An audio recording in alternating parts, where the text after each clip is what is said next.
Welcome, bienvenue, добрый день at our webinar Assessment for Learning. The second webinar in our series. Bienvenue à notre deuxième webinaire sur les idées pour l'évaluation.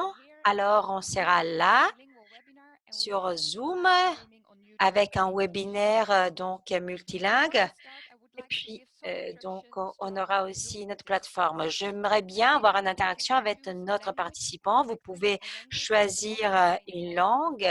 Vous pouvez donc choisir la langue d'écoute car il y a l'interprétation, il y a l'anglais, le français et le russe. Si vous nous suivez en anglais, vous pouvez suivre la langue originale. Les présentations PowerPoint seront en anglais ici et on a aussi donc sur l'Open Space ETF, on a aussi les présentations dans les autres langues. On va vous envoyer le lien.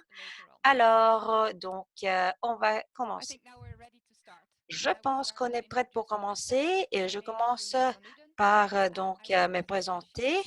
Je travaille comme spécialiste auprès de l'ETF et je vais faciliter le webinaire d'aujourd'hui. Je suis Juliette Van Uden. Et donc, l'objectif d'aujourd'hui, c'est d'augmenter donc la formation, d'illustrer ce qu'on peut faire et donc pouvoir faire tout ça avec des approches dans les différents pays. On a essayé de se concentrer sur l'évaluation formative et sommative et on a commencé au milieu de l'année dernière avec un webinaire sur l'évaluation sommative et puis donc on a décidé aussi de mettre à disposition la vidéo de ce webinaire sur Open Space. Cette fois, on va se concentrer sur l'évaluation blogs, articles popping up my different social media channels.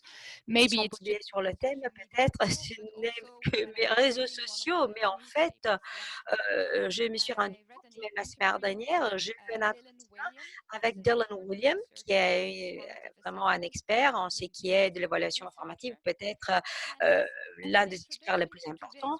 Et voilà, cela m'a frappé. Et aujourd'hui, j'aimerais bien partager deux citations de cet entretien, de cet expert.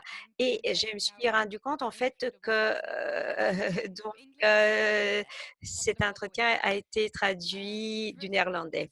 La première citation est la suivante. Alors, vous n'êtes pas brillant, on devient brillant. Et la deuxième citation intéressante est que les enseignants devraient arrêter d'attribuer des notes. Fin de la citation. Donc, il est vraiment un supporter, un fan et un promoteur de l'évaluation formative. Voilà pourquoi c'est une raison de plus de se concentrer sur ce thème aujourd'hui.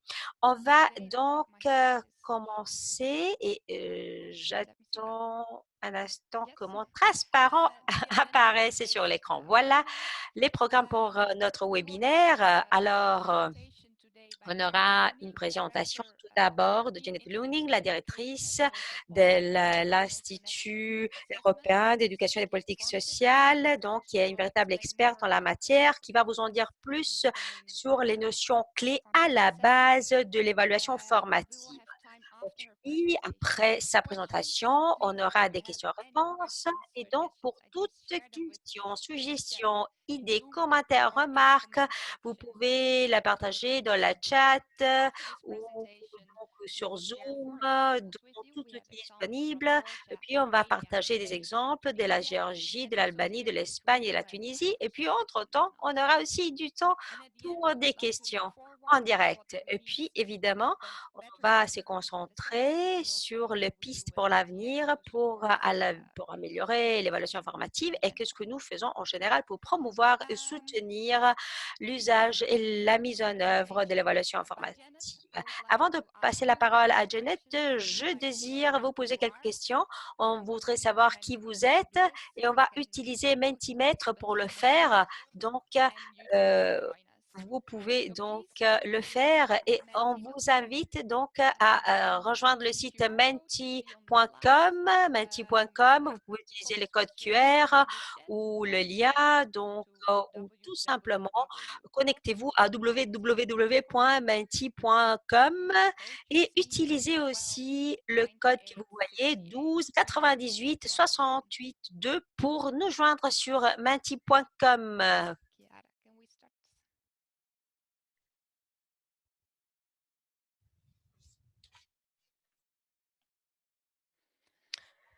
So the first Voilà, la première question en direct sur menti.com.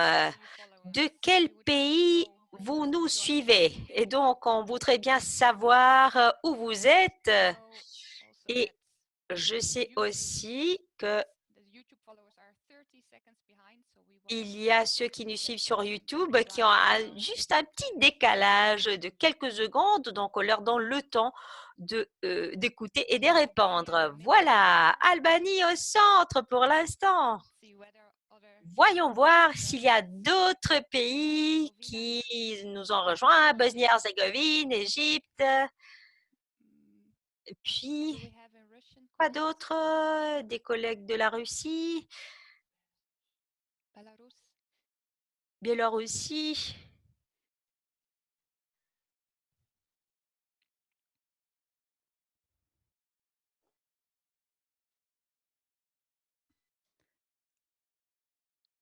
So let's give it a couple of more seconds. Voilà, We can have more, patientons encore we quelques have secondes. people voting so far. Voilà, on a 26 personnes qui ont répondu, mais en fait, on a vraiment beaucoup de participants, beaucoup plus que ceux qui ont répondu. C'est magnifique. Donnons encore quelques instants pour donner le temps aux gens de répondre. De quel pays vous êtes connectés? Ah oui, il y a des gens qui répondent aussi sur le chat. Kazakhstan, par exemple. Et puis, voilà, c'est magnifique. On est là tous ensemble et vous êtes connectés depuis plusieurs pays. C'est très intéressant. Alors, passons à la question suivante sur menti.com. Donc, rejoignez-nous et répondez. Alors, qui êtes-vous? Quel est votre rôle? Si vous en avez plusieurs, donc choisissez tout simplement une option. Donc, cochez une seule case, s'il vous plaît. Alors, voyons voir. Qu'est-ce que l'on voit? Bon, il y a beaucoup de catégories autres. Je suis curieuse alors. Alors, on a des décideurs politiques. On a peut-être, oui, on a des enseignants, des formateurs. Quoi d'autre?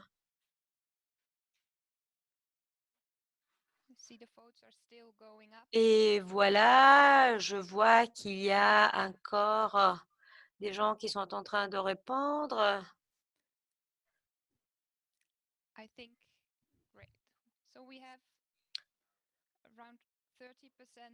30% de formateurs enseignants, puis de conseillers, journalistes, vice-directeurs, et puis on a aussi presque 30% de décideurs politiques. C'est magnifique. Passons à la question suivante. Alors, voyons voir, après avoir vu qui vous êtes, voyons voir maintenant le contenu de notre webinaire d'aujourd'hui. Alors, cette question, et même la suivante, représente une petite introduction à la présentation de Janet. Et on voudrait savoir à quoi pensez-vous quand vous pensez à l'évaluation formative. Alors, l'évaluation formative est la plus efficace quand alors elle se fonde sur des tests pour retracer les progrès ou se fonde essentiellement sur le retour d'informations. Si c'est spontané, demander et planifier soigneusement sur eux si célèbre les erreurs. F est concentré sur l'aide pour tous les apprenants afin qu'ils puissent atteindre leur objectif d'apprentissage. Ici, on peut choisir plusieurs options, hein, donc pas une seule. Alors, vous voyez que pour l'instant, la note la plus importante a été reçue par l'option F, puis par l'option B. Donc, ils se fondent sur le feedback, le retour d'infos et surtout, l'option majoritaire, c'est que vise l'aide des apprenants afin qu'ils puissent atteindre leurs objectifs de formation. Mais continuons avec la question suivante. Alors, le feedback, donc le retour d'information, est le plus efficace quand?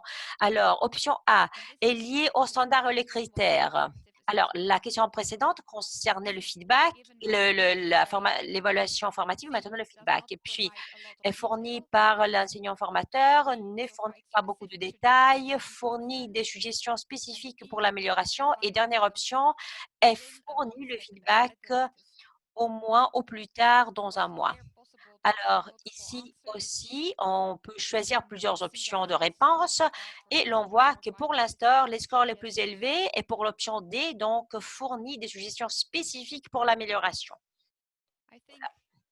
Voilà, je pense donc que Janet, tu as reçu déjà quelques petites idées pour ta présentation. Voilà. N'hésitez pas donc à nous suivre. Et alors, Janet va nous parler de l'évaluation formative. Et donc, vous pouvez poser des questions aussi sur le chat et après, je vais les transmettre à Janet. Donc, pour l'instant, je passe donc la parole à Janet Looney, directrice de l'Institut européen d'éducation et des politiques sociales. Janet, la parole est à toi. Alors, bonjour, merci beaucoup. C'est magnifique d'être là. Et je suis vraiment très intéressée à voir vos réponses et j'ai l'impression que vous tous, vous avez déjà une idée de l'évaluation formative, de quoi il s'agit. Et en fait, je suis contente de ça. On ne souligne jamais assez donc l'importance de cela. Donc, et ça doit être planifié, ça peut être aussi spontané, mais il faut la planifier et je vais vous en parler, je vais vous dire pourquoi c'est si important. Alors, de quoi s'agit-il? Alors, l'évaluation formative, parfois, donc, est définie comme une évaluation pour l'apprentissage.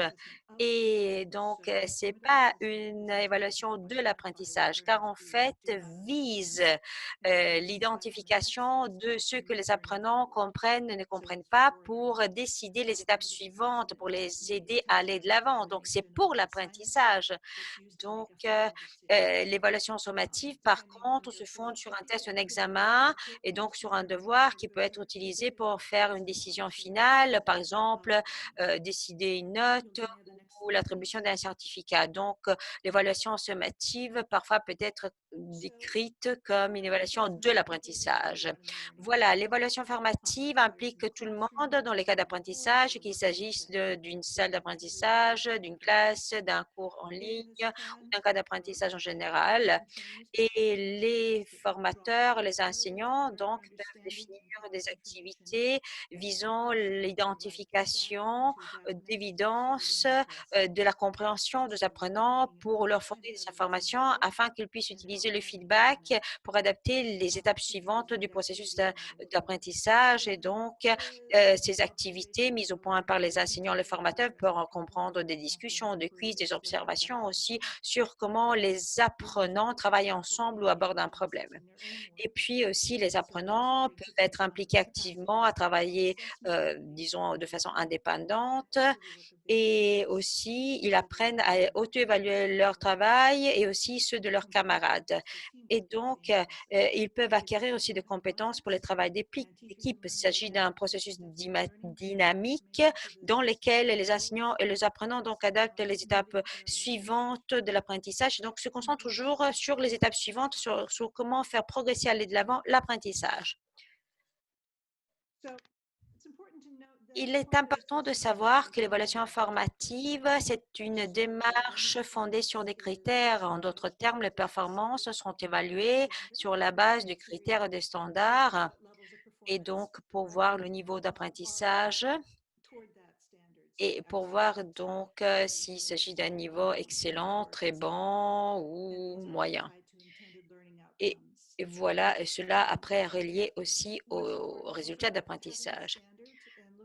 Le fait d'avoir des standards est très important pour voir s'il y a aussi des lacunes de l'apprentissage et pour adapter aussi les étapes suivantes de l'apprentissage pour combler ces lacunes. En plus de ça, il est important car cela fait en sorte que tout le monde sache quelles sont les attentes et donc il ne faut pas deviner ce que l'enseignant ou le formateur a dans la tête et donc cela facilite l'obtention de standards pour tous les apprenants.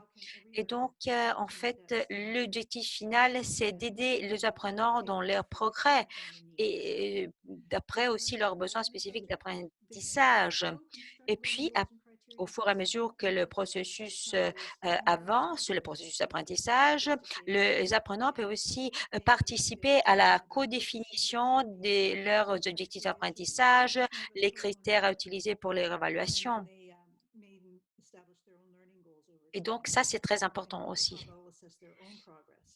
Et comme ça, ils peuvent devenir encore meilleurs dans l'auto-évaluation de leur progrès.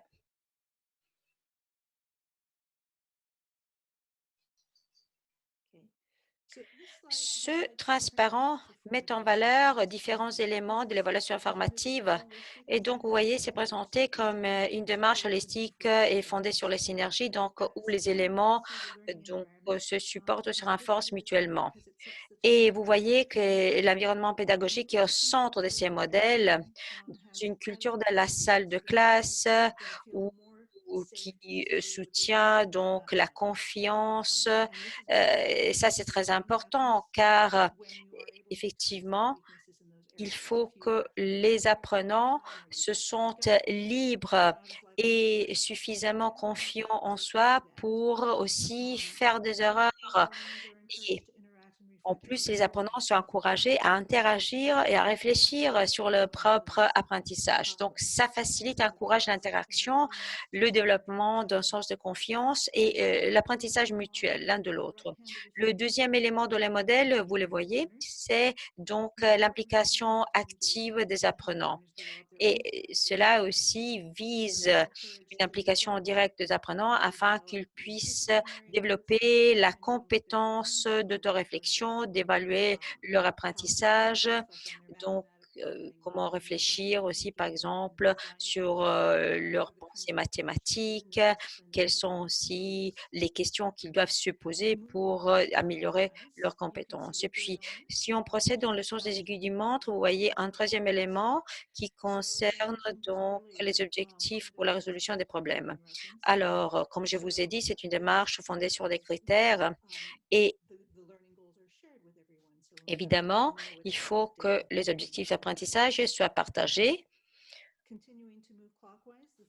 Continuons, il y a le quatrième élément qui met en valeur l'importance des opportunités variées pour l'apprentissage et le développement donc des compétences théoriques et pratiques afin qu'on puisse développer d'autres compétences pratiques, non seulement la capacité de répondre à des questions sur des tests. Et voilà, les enseignants et les formateurs donc, doivent mettre au point de devoirs et des tâches pour soutenir ce type de progrès plus pratique pour voir comment développer ces compétences-là aussi. Le cinquième élément met en exergue l'importance donc des outils variés, des démarches d'évaluation variées, donc des quiz par exemple pour évaluer la compréhension des apprenants ou des dialogues, des questions plus approfondies, afin que les apprenants puissent donc apprendre aussi à utiliser le feedback de leurs camarades, des observations, et voilà comment réviser aussi le travail fait. Et par exemple, on peut utiliser des catégories, c'est-à-dire des grilles comme outil où on arrive à pouvoir évaluer les performances et voir si on est conforme ou pas à certains standards. Et puis, il y a aussi des outils numériques d'apprentissage qui sont de plus en plus utilisés et en fait, qui peuvent élargir notre boîte à outils.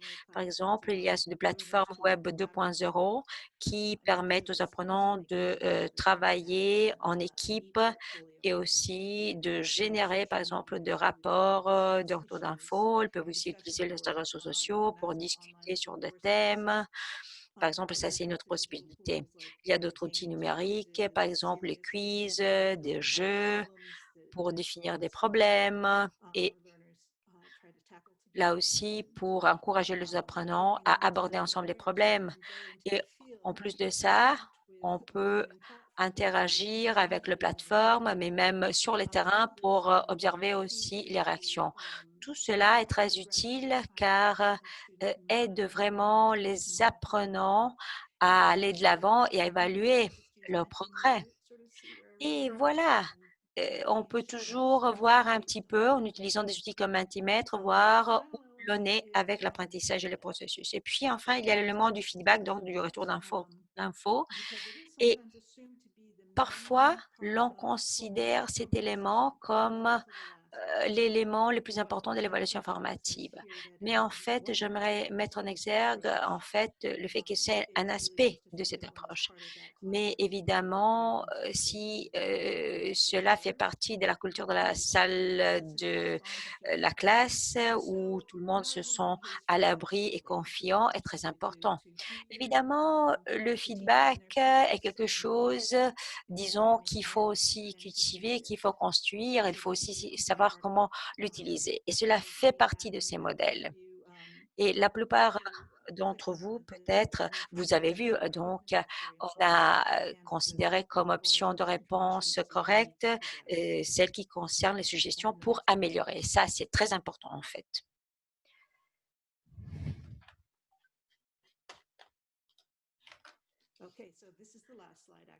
Alors, ça, c'est le dernier transparent.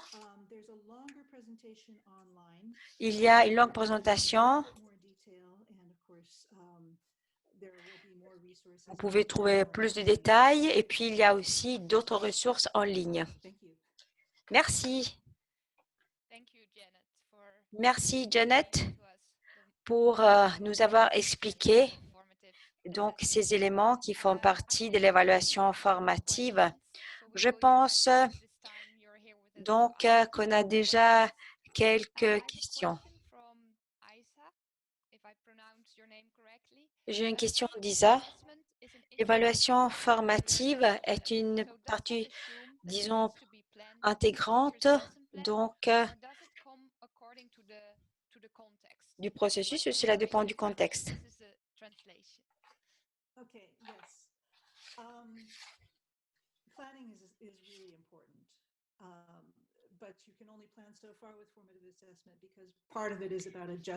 Alors, cela est vraiment important.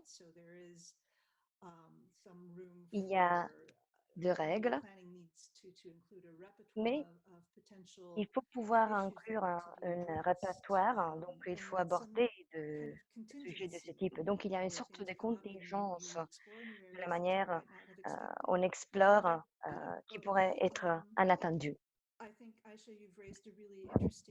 Je vous ai montré de parties très intéressantes dans vos questionnaires et comment cette méthode inclut ces aspects. Cela porte aussi à une meilleure compréhension pour progresser dans ce sens. Et donc, cela est en partie planifié. Vous pourriez anticiper des choses sur la base de l'expérience, mais cela pourrait aussi vous surprendre. Il faut toujours aborder les questions d'une façon sérieuse parce qu'il pourrait y avoir d'autres aspects non explorés. Merci beaucoup. Merci beaucoup. J'espère que cela sera aussi une réponse à vos questions, donc une approche intéressante. Et il y a une autre question.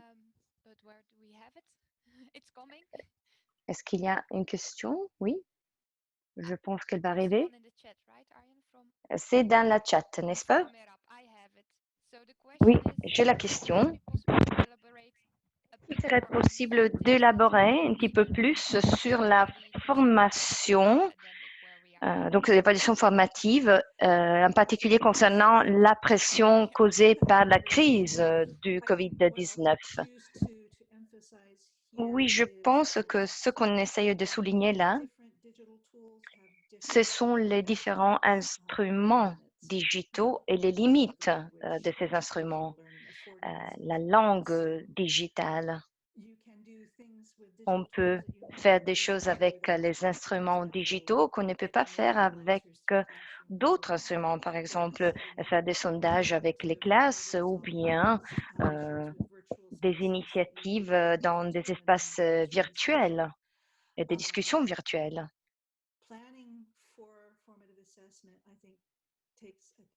Je pense que planifier une évaluation formative requiert des instruments d'évaluation, le type d'informations qu'ils doivent utiliser et comment cela peut se poser dans un certain contexte.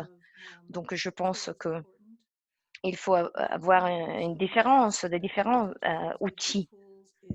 Donc, les instruments digitaux ne concernent pas seulement la motivation. Il devrait y avoir un focus sur des objectifs spécifiques et après suivre ce chemin et donc avoir un plan de suivi. Cela fait partie, disons, de la boîte à outils concernant l'évaluation formative à adopter. Merci beaucoup, Jeannette.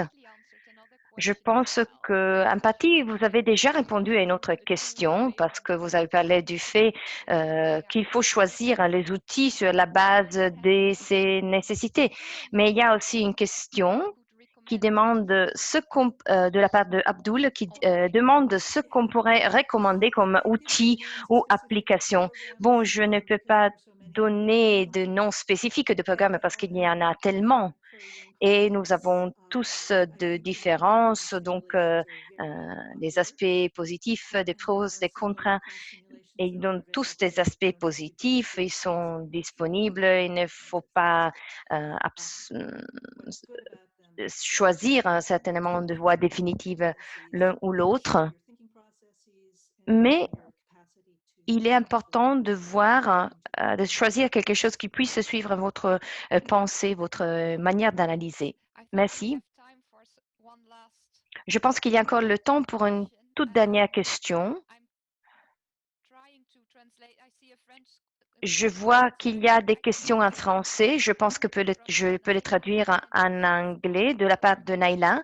Elle nous demande les compétences entrepreneuriales. Est-ce qu'on peut parler de summative assessment ou bien on utilise uniquement formative assessment?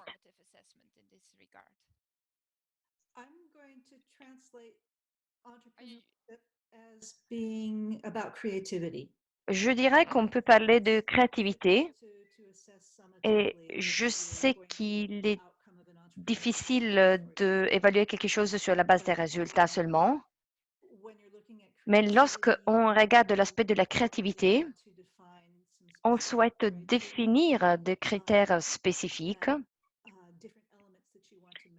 d'éléments différents qu'on souhaite mesurer. Et donc, il s'agit d'une question complexe. Il est difficile de fournir une réponse dans une minute.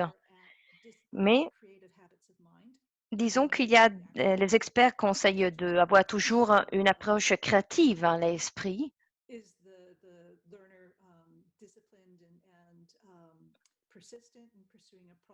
Et aussi la persistance dans le suivi d'un projet, générer des idées appropriées pour le problème. Et donc, on peut résoudre le problème avec une approche créative. Mais il est difficile de répondre à cette question brièvement. Disons que il s'agit plutôt d'un aspect formatif qu'il faut tenir en compte. Oui, donc se pencher plutôt sur le processus. Oui. Nous avons encore plus de questions, mais nous n'avons pas assez de temps parce que nous avons aussi des cas intéressants à vous montrer. Alors, on va vous montrer les questions, les discuter avec Jeannette. On va revenir à l'espace ouvert ETF plus tard pour répondre à ces questions. Je pense qu'il s'agit de la meilleure façon pour aborder ces questions. Alors, il y a un sujet, plusieurs personnes sont en train de se pencher là-dessus. Donc, merci encore une fois, Jeannette, pour la contribution. Et je pense qu'on va revenir avec plus de questions encore plus tard. Merci. Alors maintenant, on va aborder les exemples.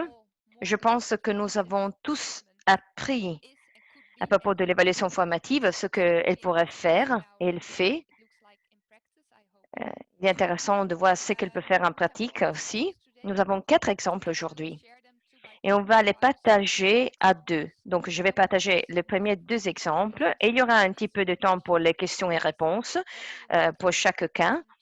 Et par la suite, on abordera les autres 2 exemples et encore une fois, questions et réponses. Et à la fin de la journée, on verra combien de questions nous avons encore abordées. Alors, on va commencer avec un exemple de Géorgie, comment la simulation supporte l'apprentissage avec un feedback immédiat. Je vais inviter Maderova et après David Hulashvili, qui est professeur de l'Université technologique de Géorgie. Et il a fourni plusieurs exemples pour supporter l'apprentissage des étudiants. Maria, je vous invite à commencer avec l'interview, l'entretien. Merci. Je donne la parole à Maria.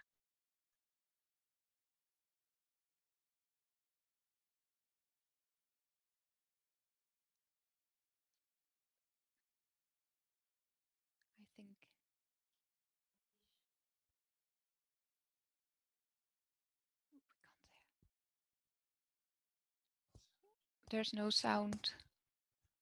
We will. Il y a un problème technique, on n'entend pas.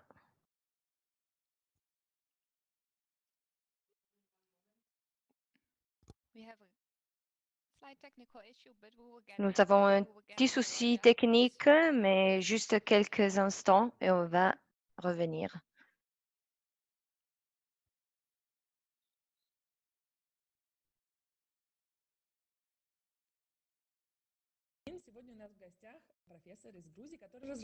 Bonjour. Aujourd'hui, nous avons avec nous un professeur géorgien qui a créé un simulateur. Racontez-nous plus en détail pourquoi est-ce que vous l'avez créé.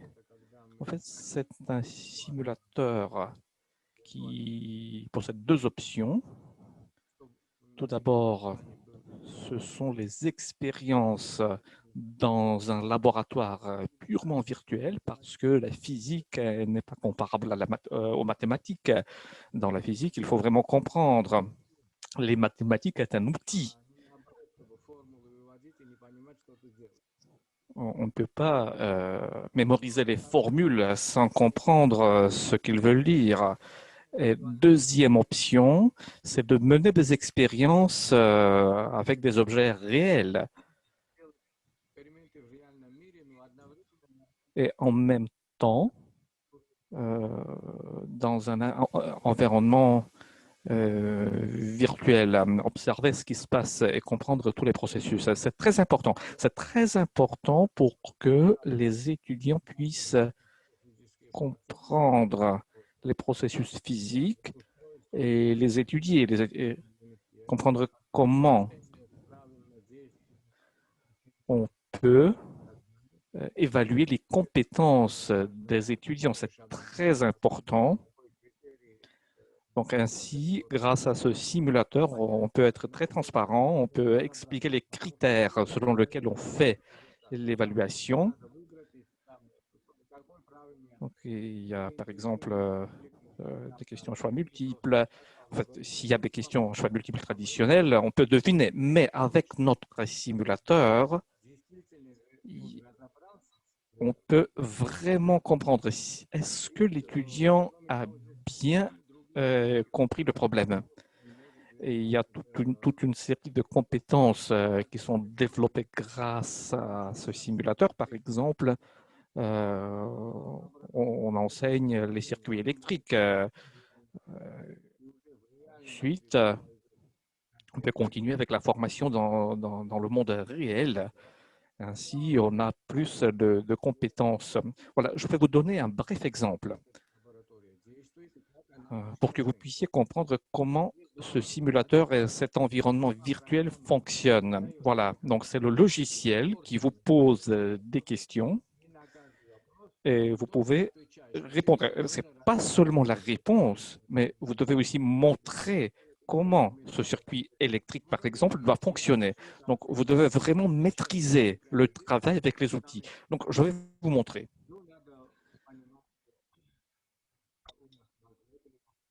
Et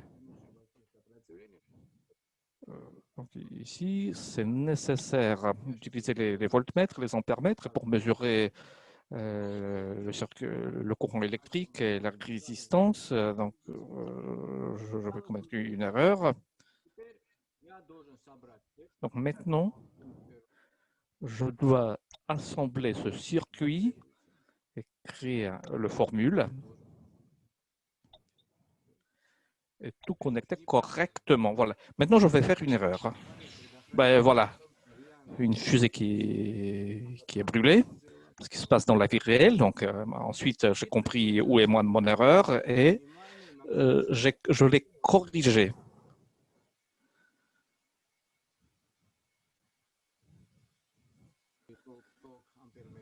Donc, on a toutes les mesures, par exemple l'ampèremètre, le voltmètre. Donc, je note tous les paramétrages. Voilà. Malheureusement, le son est très mauvais. Les interprètes n'entendent presque rien. Voilà, j'ai commis une erreur, donc je l'ai corrigée ensuite.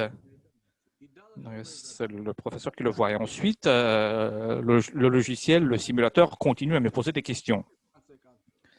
Donc, chaque tâche, chaque question est évaluée d'une façon individuelle. Ce n'est pas seulement une série de questions, mais c'est un simulateur qui permet de trouver le problème et de trouver les lacunes dans les connaissances de l'étudiant. Voilà, c'était la première option, c'est le simulateur qui fait l'évaluation. La deuxième option, le simulateur enregistre les actions des étudiants et ensuite les transmet au professeur. Et le professeur, comment est-ce qu'il peut comprendre si l'étudiant a vraiment maîtrisé le sujet? Donc voilà, je vais vous montrer. Donc, le professeur est vraiment un observateur. Il observe ce que son étudiant fait. Voilà. Par exemple, j'ai les distances focales, j'ai la hauteur d'un objet, et maintenant, je dois mesurer la hauteur de l'objet reflété. Voilà, je mesure les distances focales, le focus, ensuite 8 cm. Ensuite, la hauteur, c'est 3 cm. Et maintenant, je vais passer les rayons de lumière en respectant toutes les lois physiques. Voilà, les rayons qui traversent le point focal et aussi le centre optique. Et voilà, donc ici, dans le point de croisement de ces rayons, nous avons cet objet reflété. Voilà, c'est la réponse. Mais ensuite, qu'est-ce que le professeur va voir? Voilà, j'ai terminé à travailler. Maintenant, je ne fais plus rien. Voilà mes mains. Et c'est le simulateur qui a enregistré toutes mes actions. Donc, le professeur peut regarder ça. Il voit, par exemple, s'il y a une erreur tout à fait mécanique ou bien si c'est un étudiant très créatif et il a trouvé une autre façon de résoudre le problème. Donc voilà, c'est très facile de comprendre si l'étudiant maîtrise l'objet. Donc, comment est-ce qu'on peut utiliser les simulateurs pareils dans la formation professionnelle et technique? Est-ce que vous pouvez donner des exemples? Par exemple, ce que j'ai fait à la commande du secteur agroalimentaire, viticole, des producteurs de fruits et de légumes, des pisciculteurs. Donc, il y a plusieurs simulateurs.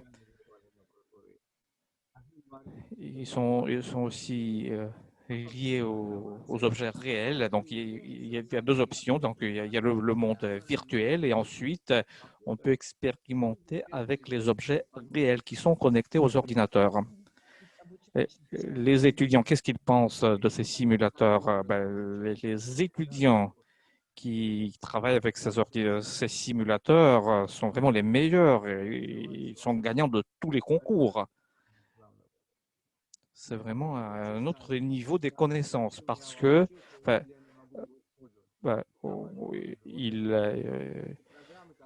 ils étudient quelque chose, mais ensuite ils peuvent mettre leurs connaissances en pratique. Et c'est le simulateur qui va les aider. Donc voilà, c'est ce qui est le plus important. Merci, merci beaucoup, merci à vous. Maria, je passe la parole à Yoline. Merci, merci Maria, merci au professeur pour nous avoir montré cette simulation très intéressante. Je pense que le dernier exemple serait très intéressant pour la.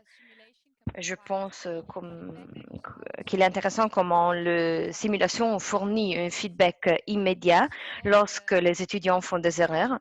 Nous avons aussi vu et nous avons noté sur nous qu'il y a des petits soucis techniques avec le son. Donc, je pense qu'il serait le bon moment pour poser des questions et pour nous, le bon moment pour résoudre ce petit souci technique que nous avons avec le son. Je pense qu'il y a une question à propos de comment on a réalisé la simulation. Et une autre question que j'aimerais bien poser est comment les étudiants peuvent suivre ce devoir, ces enseignements, et comment les enseignants peuvent suivre ce que les étudiants ont fait. Des fois, les étudiants ne comprennent pas le sujet et continuent à faire des erreurs.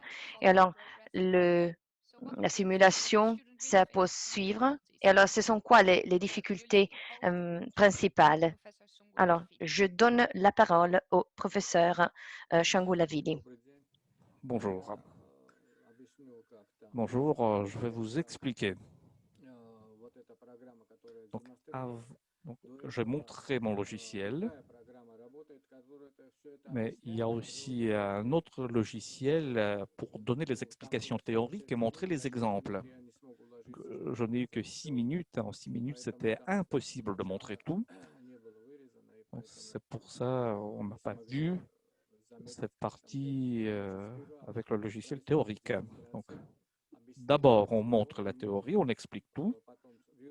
Ensuite, l'étudiant peut regarder de nouveau ce qu'il a fait et la théorie, parce que ce simulateur ne fait pas que corriger les erreurs, mais il montre les erreurs. C'est moi qui est l'auteur de ces simulateurs. Est-ce que je peux poser une question? Bien sûr. Olga, Belarus. Je suis dans le secteur formation professionnelle et technique. Nous-mêmes, nous avons essayé de créer les simulateurs en fait, les simulateurs qui étaient assez comparables. Donc, c'est vous-même qui créez ces simulateurs? Oui, oui. Donc, dans quel environnement? Donc, oui, il y a plusieurs environnements. Celui-ci, ce que je montrais, c'est Script 3. mais il y en a d'autres. En fait, le plus important, c'est que ces simulateurs sont liés au monde réel. Donc, il y a deux options. D'abord, vous pouvez faire des expériences dans le monde virtuel, mais ensuite, vous pouvez choisir une autre option. Et ces simulateurs seront connectés avec les objets réels. Donc, ce sont des simulateurs universels. Voilà, j'ai compris. Voilà, il y a deux modes, virtuel et réel. Voilà, je suis d'accord avec vous. Je suis tout à fait d'accord. Donc, d'abord, c'est le travail dans un laboratoire virtuel et ensuite, le simulateur peut être connecté à l'équipement réel. C'est ça. Oui, c'est ça. Et on peut le paramétrer. Je suis désolée, je pense que la discussion est extrêmement importante, mais nous avons un temps limité. Et alors, il faut laisser assez de temps pour les prochains exemples. Merci. Alors, on va être à même de continuer cette simulation, disons cette discussion, après les autres exemples. On va montrer les autres. Et maintenant, donc, je vais passer au prochain exemple qui nous montre aussi comment la pandémie a influencé l'approche formative et l'évaluation formative. Il s'agit d'un contexte en Albanie, un contexte d'école, et on va entendre la présentation de Florie Bega et Irène Amati d'une école qui nous ont montré le progrès des étudiants et aussi la motivation des étudiants. Et nous avons aussi Irea Amati, qui est l'une des étudiants qui va partager son expérience. Maria, nous sommes curieux, donc je vous donne la parole. Je donne la parole à Maria. Merci beaucoup, Eline. Alors, je vais donner la parole à une étudiante, Irea, de Albanie. Vous avez reçu un apprentissage à distance. Alors, quel type d'activité les enseignants vous ont proposé et aussi pour monitorer les progrès de vos études au cours de la pandémie? Pendant la période de COVID-19, nos enseignants sont restés en contact avec nous sur une base quotidienne à travers WhatsApp ou Zoom. Nous avons travaillé en groupe de classe, dans, disons, des groupes WhatsApp principalement, pour vérifier la compréhension. Les enseignants nous ont posé des questions, nous ont fait des quiz en ligne, des questionnaires en ligne, et nous ont donné des devoirs à faire, des fois à groupe, des fois individuellement. Et une autre façon que l'instrument que les enseignants ont utilisé, c'était des questions directes, une façon d'apprendre aussi pendant la pandémie. Ludi, pourquoi vous avez développé ces activités et comment vous avez commencé à utiliser ces instruments et c'était quoi les exemples les plus intéressants? Pendant la quarantaine, la fermeture due à la pandémie, il était impossible de se rencontrer personnellement et donc on a continué l'apprentissage à distance et on a utilisé des instruments à distance pour continuer l'apprentissage et l'enseignement. On a essayé de réduire le stress de la situation, mais continuer à suivre la vie des étudiants.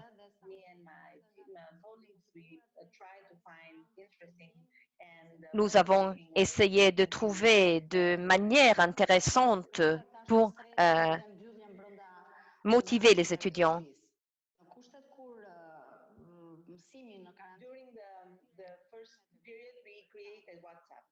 Nous avons créé des groupes WhatsApp et nous avons commencé à envoyer les devoirs, y compris des activités pour tous les niveaux des étudiants,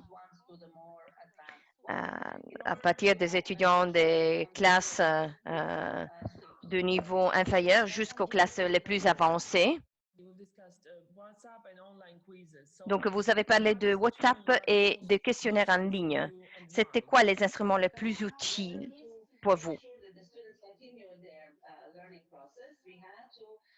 Au cours du processus d'apprentissage, nous avons dû aussi trouver des instruments pour effectuer une évaluation formative.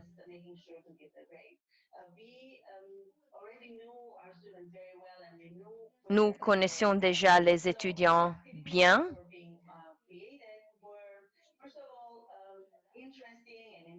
Et donc, c'était une manière pour les engager, pour les inclure et pour rendre l'apprentissage plus intéressant.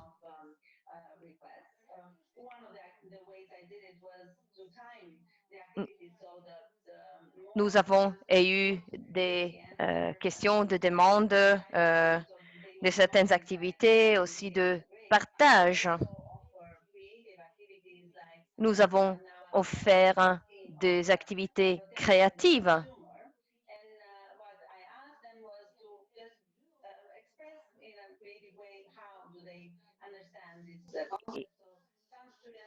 Ils ont exprimé d'une façon créative la façon dans laquelle ils ont étudié à distance ou par exemple avec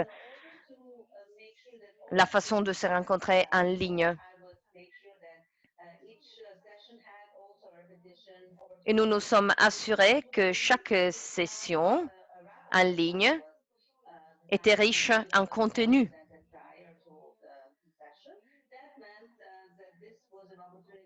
Et cela a été une opportunité pour s'exprimer, pour exprimer le travail en ligne, pour augmenter la motivation des étudiants.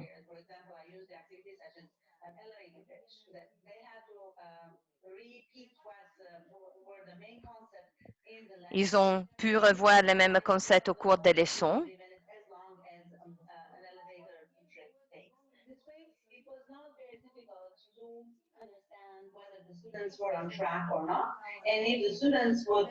Des fois, il n'était pas aussi simple de comprendre si les étudiants suivaient ou non, mais de cette façon, on a eu de réponses de la part des étudiants constamment. Quelle a été votre expérience avec cette activité? Qu'est-ce que vous avez pensé, par exemple, de l'utilisation de WhatsApp pour l'apprentissage? Quelles ont été les réactions? Est-ce que vous le jugez un instrument utile pour l'apprentissage? Qu'est-ce que vous en pensez? L'apprentissage à distance n'était pas aussi simple. Avant tout, je peux dire, j'avais un petit peu peur. Et lorsque nous avons commencé, je le trouvais fatigant, des fois stressant, mais ce qui s'est révélé très utile pour nous est que nous étions en contact constant avec nos enseignants. À tout moment de la journée, si nous avions des soucis, on pouvait expliquer ce qui n'était pas aussi clair. Et cela nous a aidés énormément. Je pense que cette façon d'apprendre est vraiment positive, est vraiment un succès parce qu'on a pu recevoir les bonnes informations. Merci, merci beaucoup. La dernière question pour Florie. Qu'est-ce que les étudiants ont fait du feedback qu'ils ont reçu de différents outils? Est-ce que vous avez utilisé ce feedback de la part des étudiants pour continuer le processus?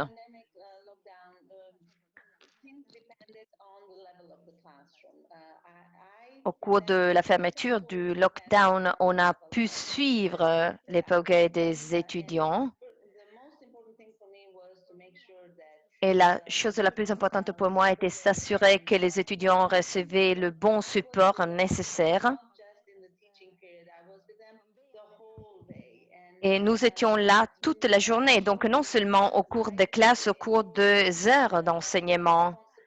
Et ils ont joui de la responsabilité d'être engagés. À vrai dire, je pense que nous étions encore plus connectés, plus liés. Il y avait un dialogue constant parce qu'au cours de temps normaux, pour ainsi dire, nous avions l'habitude de nous voir au cours de classe. tandis qu'au cours de la pandémie, nous étions en contact constamment, tout le temps. Et cela nous démontrait que les étudiants étaient intéressés à apprendre, à s'échanger des messages, tout au long du processus d'apprentissage. Et cela a même dépassé les attentes. Merci beaucoup, Fleury. Alors, Irea, je te souhaite le mieux, le meilleur pour tes études. Et Maria, je donne la parole. Merci. Merci beaucoup. Merci beaucoup. Merci Maria, Floria et Irea pour avoir partagé votre expérience. Et je pense que plusieurs participants là qui sont présents aujourd'hui peuvent témoigner d'une expérience similaire. Je pense que cet exemple nous montre que au cours de ce temps, il est encore plus important de demeurer en contact, d'être dans un contexte sûr et d'apprentissage. Donc, je pense qu'il s'agit vraiment d'un point important pour une évaluation formative. On a aussi parlé de créativité. Je pense qu'il y a des façons créatives pour monitorer, pour suivre le processus des étudiants et pour les encourager. Je pense qu'on va passer au prochain exemple. Donc, on va avoir les questions après. On aura le temps après pour l'espace questions-réponses. Donc, on va maintenant aborder le troisième exemple, un exemple qui vient de l'Espagne, du projet Erasmus+, VET 4.0, et par Sergio Banderas Mondero, et qui a aussi reçu le prix comme enseignant de l'année en Espagne. Alors, il va nous parler de ce grand processus et du projet d'irrigation de plantes et aussi de évaluation formative. Alors, je donne la parole à Sergio pour partager l'expérience espagnole. Merci. Bonjour, bonne journée. Avant tout, merci pour m'avoir invité à ce webinaire sur l'évaluation formative très, très intéressant. Nous avons un projet d'irrigation de plantes lié à l'industrie 4.0, Erasmus+, sur la formation professionnelle. Je vais vous montrer ma présentation. Je vais l'afficher à l'écran, voilà. Et je vais parler de ce projet sur l'irrigation de plantes dans le contexte de Erasmus+, VET 4.0 sur la formation professionnelle. Voilà l'index de notre présentation. Donc, on va parler du projet, de ce qui nous sommes, notre école professionnelle d'irrigation de plantes, la collaboration que nous avons, de la façon collaborative de travailler, et les méthodologies utilisées pour l'apprentissage liées à l'évaluation formative. Nous avons aussi un témoignage de la part des étudiants et je vais vous dire que ce projet va faire partie du programme scolaire et ce que nous avons appris du projet. Alors, comme je dis, ce projet d'irrigation des plantes fait partie de VET 4.0, Erasmus K202, 2016-2018, coordonné avec plusieurs agences et partenaires. Qui sommes-nous? Nous sommes Il Campanillas. Nous sommes dans un système de formation bilingue et professionnelle. Nous avons les spécialités des télécommunications, les installations, le système de micro-ordinateurs et des réseaux, des applications. Nous sommes dans un contexte en Andalousie, aux alentours, nous avons 600 entreprises de technologie de l'information. Donc, nous avons la chance que la plupart de nos étudiants sont à même de trouver un emploi après l'école. Alors, comme je disais, le le projet d'irrigation de plantes a été très intéressant pour nous. Nous avons pu travailler dans de différentes spécialités des étudiants et des enseignants. Il s'agit donc d'un projet réel que nous avons mis à jour dans nos classes. Nous avons et nous avons développé la Garden App, donc qui est une application pour le portable, Garden App. Et là où les étudiants on apprend comment faire l'irrigation de plantes, considérer l'humidité. Et les étudiants ont pu apprendre plusieurs notions concernant l'industrie 4.0, donc des compétences de l'Internet des choses, du cloud, de capteurs, de l'impression 3D, des caméras 360, ainsi que pour utiliser, disons, les instruments de classe virtuelle. Et aussi, nous avons introduit un réseau de sécurité. Voilà les images, les photos des étudiants, d'autres étudiants qui sont en train de travailler dans le jardin et d'autres étudiants qui sont en train de travailler aux installations. Voilà les instruments de collaboration. Nous avons travaillé avec GitHub, Google Drive, GitKraker, Visual Studio Code, Trello, liés avec nos instruments de communication, les principaux qui s'appellent Slack et Bot, qui ont notifié tout changement de ces outils. Donc, pour mettre à jour le code, donc quelque chose de très intéressant pour l'application d'un autre projet. Ils sont liés à l'application et à tout moment, les enseignants pouvaient voir l'état du projet et donc dans le chemin. Il s'agit d'un schéma qui n'est pas nouveau, mais disons qu'il s'agit d'un schéma qui est déjà utilisé largement par les entreprises de technologie de l'information. Nous avons continué à utiliser ce système aussi au cours du lockdown, au cours de la quarantaine du COVID, comme méthodologie d'apprentissage. Donc, il s'agit d'un projet basé sur une méthodologie d'apprentissage, en particulier avec la communication entre les étudiants et les enseignants. Les apprenants indépendants, donc encourager l'initiative selon ce projet.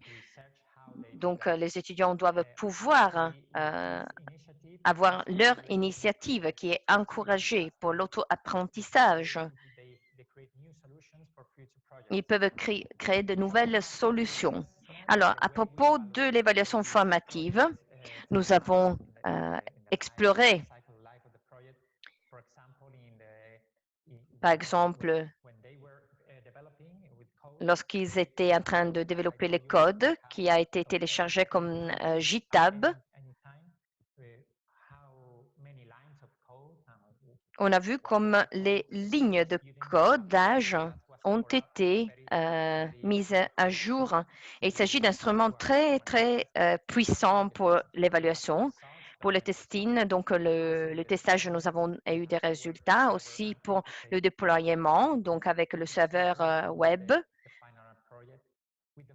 avec la documentation, donc un manuel de l'utilisateur, manuel technique, et les présentations, donc avec les compétences de communication qui sont très intéressantes et utiles pour l'évaluation formative. Alors voilà le témoignage d'une étudiante.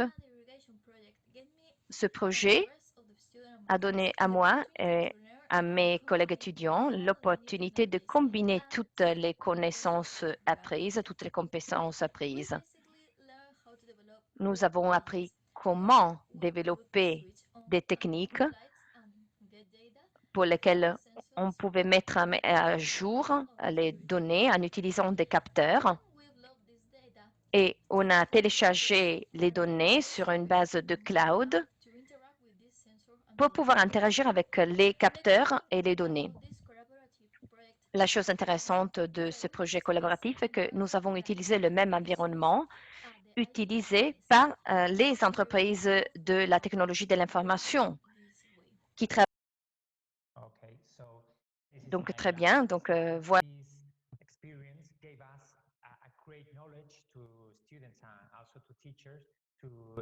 L'expérience encourager l'expérience donc avec les étudiants et nous avons utilisé aussi le jeu technologique comme base d'apprentissage. Donc, nous avons analysé ce codage. Nous avons encouragé ce type d'apprentissage avec les étudiants de l'école primaire et l'école professionnelle. C'était une manière de montrer le projet dans un contexte réel. Donc, merci beaucoup, gracias. Merci beaucoup pour avoir donné l'opportunité de partager notre projet VET 4.0. Merci beaucoup pour l'attention et bon travail. Merci. Merci beaucoup, Sergio, pour avoir partagé ces très intéressants projets. Et cela nous a montré aussi comment l'évaluation formative est intégrée comme partie de l'apprentissage. Et cela a encouragé aussi la collaboration entre les étudiants et a encouragé la créativité de trouver de nouvelles solutions. Vous avez mentionné que le codage, le code était quelque chose de très intéressant, donc le télécharger, le mettre à jour a fourni un feedback et aussi le code a déjà fourni un feedback immédiat. Alors, j'aimerais bien maintenant avoir le temps pour deux questions. Juste deux questions et après on passera au dernier exemple. Je ne sais pas qui va répondre à la question. Alors là, je pense que nous avons aussi les ressources pour les notes, le classement. Alors, c'est comment que vous abordez ces sujets. Alors, Gada, je vais donner la parole à qui souhaite répondre. J'ai déjà discuté de cela avec Floria.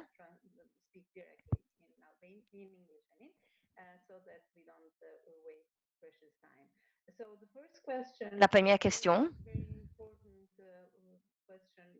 très importante, concernant le classement, les notes, qui est quelque chose de prévu par la loi.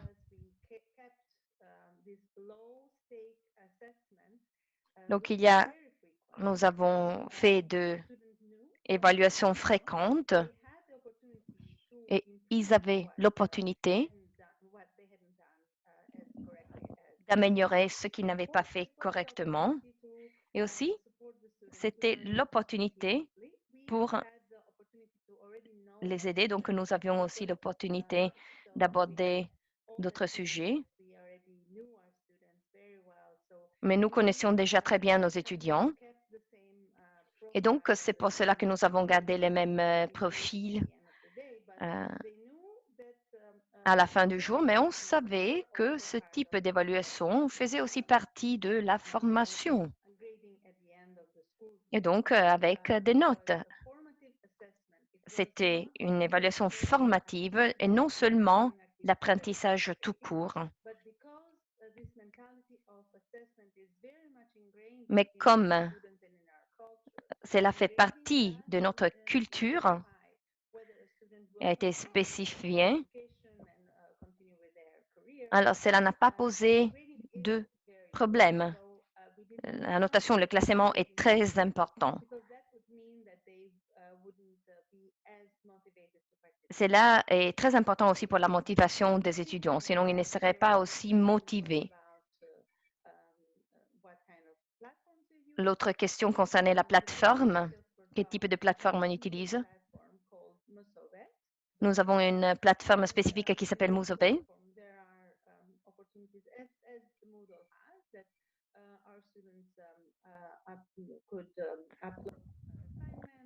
Et cela est un instrument pour télécharger les informations, les documents.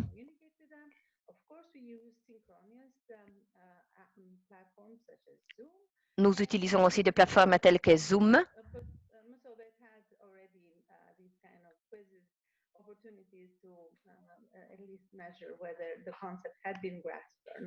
Et nous avons déjà eu l'opportunité de partager des observations là-dessus.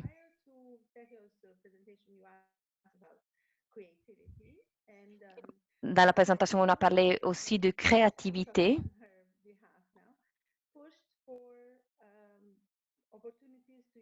Et comme Florel a dit, on a essayé de stimuler la créativité, les opportunités dans ce sens.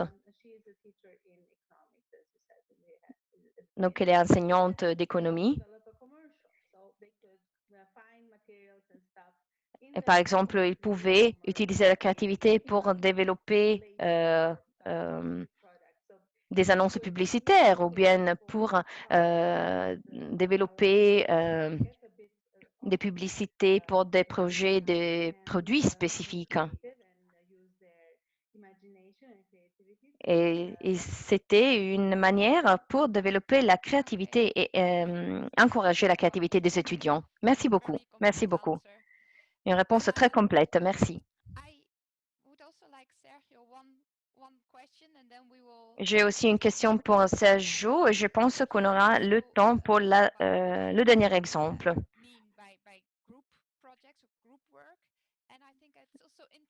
Il est aussi intéressant de voir un petit peu comment les étudiants peuvent collaborer, comment on utilise le groupe de travail, comment les étudiants peuvent avoir un feedback les uns avec les autres. Et je donne la parole à Sergio. Bonjour.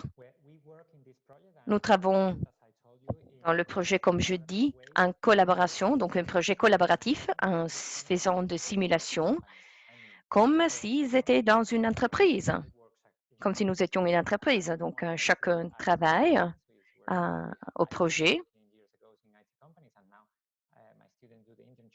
J'ai travaillé dans une entreprise technologie de l'information et les étudiants aussi simulent ce type de scénario pour notre classe. Et c'est là où ils vont probablement aller travailler pour le futur. Donc, c'était deux canaux. On a utilisé des canaux professionnels, par exemple, comme WhatsApp. On a utilisé le testage des installations, la conception des applications pour les portables. Donc, chaque partie est comme un canal. Donc, il y a plusieurs étudiants qui travaillent dans ce groupe et ils peuvent discuter. Donc, la communication est plus transparente, plus souple, plus fluide. Et donc, ils ont des instruments pour pouvoir être connectés dans une plateforme là où l'on charge tous les codes, les codages. Et à chaque fois, les étudiants qui travaillent sur les codes vont télécharger le Pogay et les autres peuvent voir le Pogay. Donc, il s'agit vraiment d'une façon très interactive et collaborative de travailler. Ils peuvent voir ce que les autres étudiants ont fait et tout est interconnecté. À cause de la pandémie, on a travaillé de la même façon et c'était très utile. Ils ont pu travailler de chez eux et il n'y a pas eu de problème. Le seul souci est lorsqu'on télécharge le même code, ils doivent faire le merging file, c'est-à-dire lorsqu'ils doivent télécharger deux codes en même temps, alors là, il y a un moment de souci. Mais maintenant, ils sont à même de le gérer, donc ils connaissent cette technique aussi. Et pour les enseignants, il s'agit aussi d'une méthode très valable parce qu'on peut voir les progrès des étudiants en temps réel. Merci beaucoup, Sergio. Je pense que vous avez expliqué bien comment vous avez créé un contexte réel d'apprentissage. Et aussi, en tant qu'enseignant, vous pouvez observer le upgrade. Merci beaucoup pour la réponse. Alors, on va maintenant aborder le dernier exemple. Mais dernier, mais pas pour importance. Nous avons un exemple qui vient de Tunisie, qui se penche sur les compétences clés au niveau européen, donc une question soulignée aussi dans la présentation de Jeannette. Alors, il s'agit d'un exemple qui fait partie aussi du projet ETF, qui a une approche intégrée pour encourager l'apprentissage et l'entrepreneuriat en Tunisie. Et nous avons travaillé sur les compétences clés et comment nous les évaluons. Et le projet a apporté à différentes formes d'évaluation formative des instruments. Nous avons Naila Barkati, formatrice de l'agence tunisienne de formation professionnelle. Et elle va nous expliquer davantage quel type d'instrument. Et cette fois-là, sera ma collègue Alistair qui va faire l'introduction. Merci. Vous êtes toutes les deux prêtes à partir. Donc, j'ai deux questions pour vous, Najla. Et j'ai une question, or I'm going to have a question in English for you, Jihen. So if we can just start. Alors, si l'on peut commencer avec la première question, Najla. Maintenant, nous allons parler d'auto-évaluation.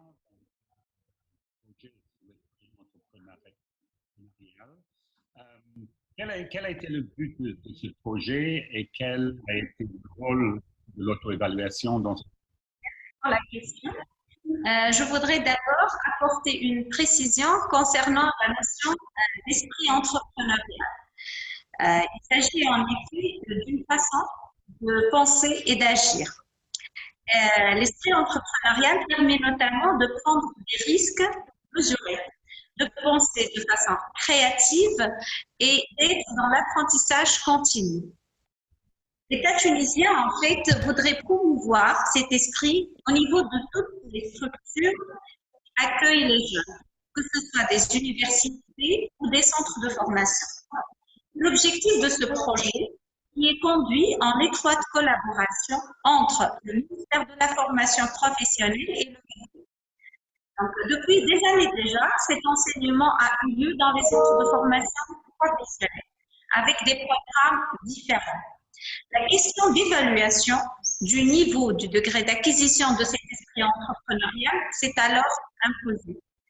Durant l'année écoulée, une expérimentation sur l'auto-évaluation a eu lieu dans notre centre de formation professionnelle. Donc, on envisage bien entendu de continuer cette expérience avec les nouveaux stagiaires pour les années prochaines. Et donc,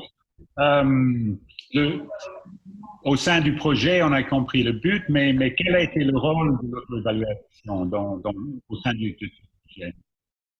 Voilà, l'auto-évaluation, en fait, c'est d'évaluer le degré d'acquisition de ces apprentissages. Il est certes très intéressant de fournir des compétences, mais le plus important, c'est d'évaluer est-ce que ces compétences ont été réellement acquises par les apprenants ou pas. C'est ça le rôle de l'évaluation. Merci. Et donc, est-ce que vous pourriez nous raconter comment s'est déroulée cette évaluation étape par étape?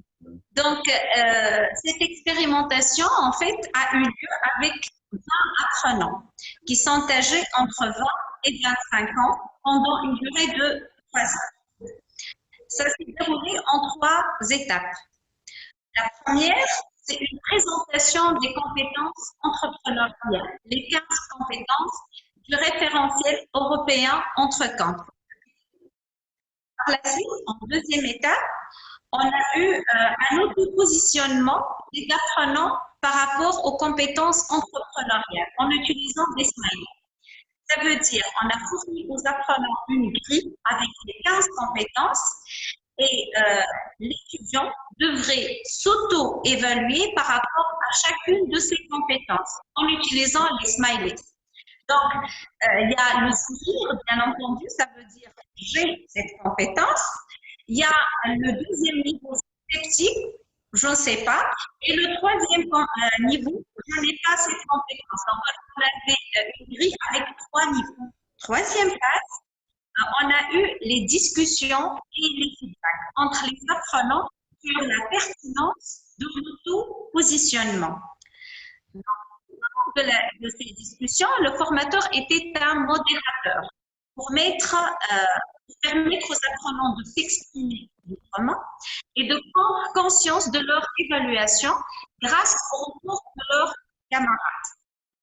En résumé, le formateur oriente l'apprenant à évaluer ses compétences en tenant compte de son vécu, ses expériences passées et en cherchant des preuves factuelles. A permis de conscientiser le processus d'apprentissage et de responsabiliser les apprenants par rapport à leur auto-évaluation. Le débat était très riche et très constructif. Par exemple, un stagiaire va s'auto-évaluer avec la note 3. Ça veut dire je n'ai pas assez de compétences. Lors de la discussion, ses camarades lui disent non, lors de l'expérience telle qu'elle était, tu as manifesté cette compétence et donc votre notification, elle n'est pas la bonne. Nous, on va vous noter avec la meilleure note de 5. Donc, ces discussions étaient très, très riches et ça a permis aux stagiaires d'être beaucoup plus conscients par rapport à son auto-évaluation. Voilà, une réponse très complète et aussi avec un peu de sentiment de la réalité vécue de l'expérience. Donc, voilà. So, Jian, what was your experience of the auto-evaluation and what did you learn from the experience? Qu'est-ce que vous avez appris de cette expérience?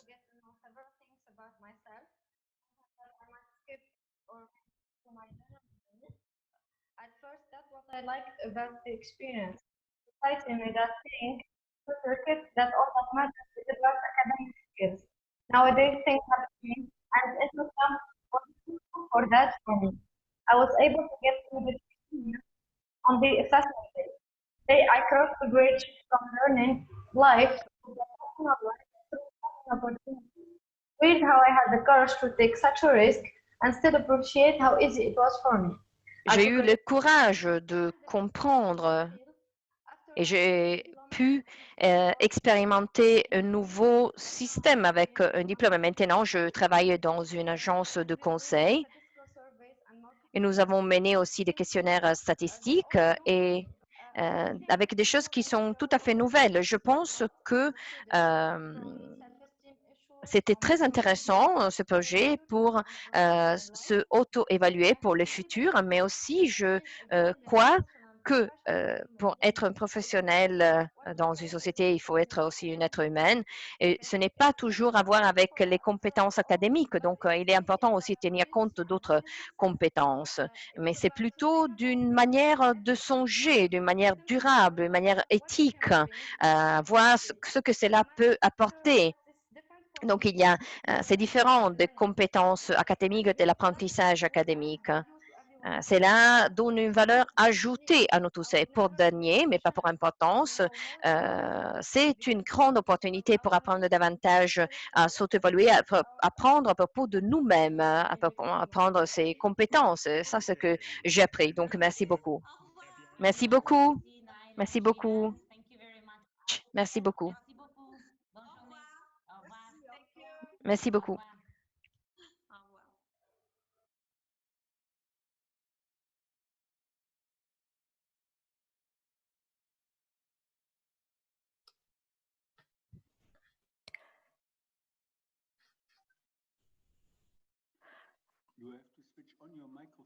Oui, il faut allumer le micro, sinon on n'entend pas. Oui, voilà, me revoilà, excusez-moi. Merci. Merci beaucoup, Naila, Julien. Merci beaucoup pour avoir partagé ces exemples si intéressants. Ben, je vois que vraiment, on vous a félicité énormément. Répéter ces projets dans plusieurs écoles. Donc voilà, j'aime bien partager ces compliments. Voilà, beaucoup de félicitations. Et cela montre non seulement le pouvoir de l'auto-évaluation, mais aussi du feedback des camarades. Et c'est quelque chose donc très important car comme enseignant, donc vous pouvez créer un environnement où les étudiants peuvent s'auto-évaluer, peuvent évaluer leurs camarades. Ce sont vraiment des exemples fort intéressants. Et on aimerait bien aussi dire que toutes les infos sur les projets sont disponibles sur l'Open Space ETF. On va partager dans le chat le lien et aussi sur la page de cet événement d'aujourd'hui. Alors, on a une question. Alors, et vu que les étudiants sont très différents, comment peut-on travailler avec ceux qui sont plus forts, ceux qui sont peut-être un petit peu plus faibles? Alors, Naila, comment ça a marché? Comment ce type d'exercice a marché avec les différents types d'étudiants, avec leurs points forts et leurs points faibles, bien évidemment? Naila, tu es là? Oui, je suis là. Oui, super. Merci pour vos retours. Ça nous fait énormément plaisir. De la Tunisie, donc de la formation professionnelle. J'adresse mes remerciements à toutes les personnes qui sont présentes parmi nous aujourd'hui. Donc, par rapport aux élèves, en fait, qui n'ont pas ces compétences entrepreneuriales, le formateur, dès le début de la séance, il a insisté sur le fait que par rapport aux compétences entrepreneuriales, l'apprentissage, c'est un processus. Et c'est un voyage et chacun effectue ce voyage selon son rythme. Mais il est nécessaire d'avoir des évaluations régulières, des auto-évaluations, en tenant compte, bien entendu, du feedback ou des retours de ses collègues, de ses enseignants.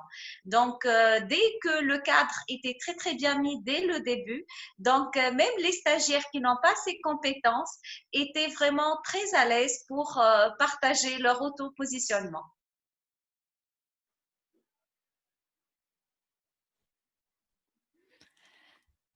Thank you. Merci Naila. beaucoup. Merci beaucoup, Naila, pour cette réponse. Et aussi pour avoir souligné l'importance de l'évaluation régulière. Merci beaucoup. Alors, l'on arrive malheureusement à la fin de notre webinaire presque. On a encore beaucoup de questions. On n'a pas suffisamment de temps pour répondre à tous, mais sans aucun doute, on va essayer de répondre à toutes les questions qui n'ont pas eu réponse aujourd'hui sur Open Space, mais peut-être on aura des initiatives de suivi sans aucun doute. Et puis, je vais aussi partager maintenant mon PowerPoint.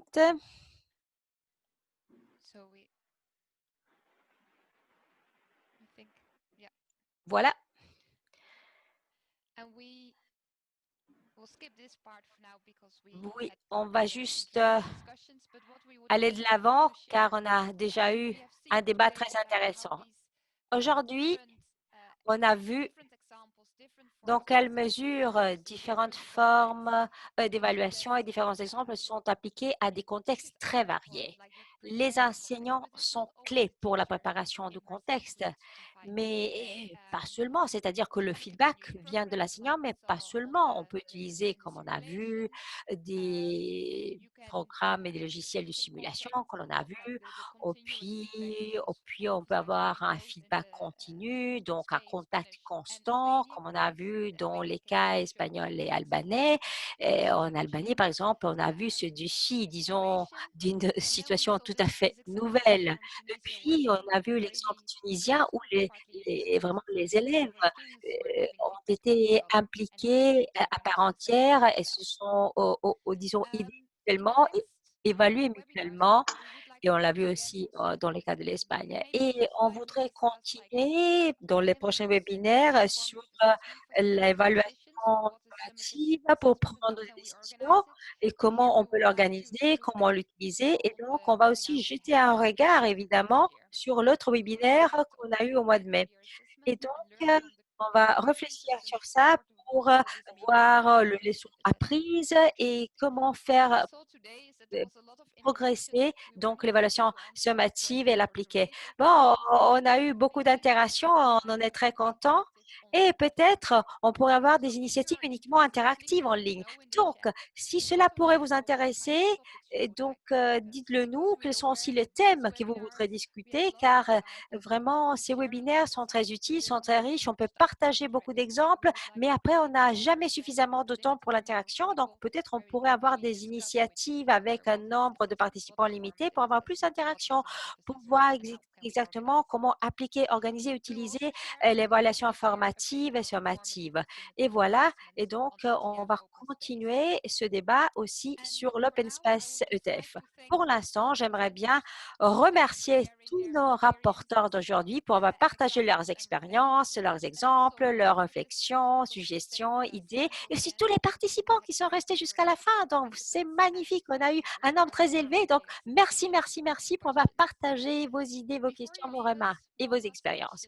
Alors, avant de vous quitter, encore une petite question. On va vous envoyer un lien pour un petit questionnaire. Donc, c'est une petite enquête. C'est très, très courte. C'est juste 6 questions, 6 petites questions qui vont nous aider à préparer les prochains webinaires. Votre feedback est très apprécié et très important pour nous. Voilà, ce sera tout. Donc, voilà, je vous souhaite donc une très bonne journée, une très bonne continuation et j'espère vous revoir la prochaine fois. Et voilà, restez connectés sur notre Open Space. On va partager tous les matériaux et on va continuer notre débat et notre discussion. Encore un grand merci à tous pour votre participation précieuse. Merci beaucoup et à la prochaine. Au revoir, merci beaucoup.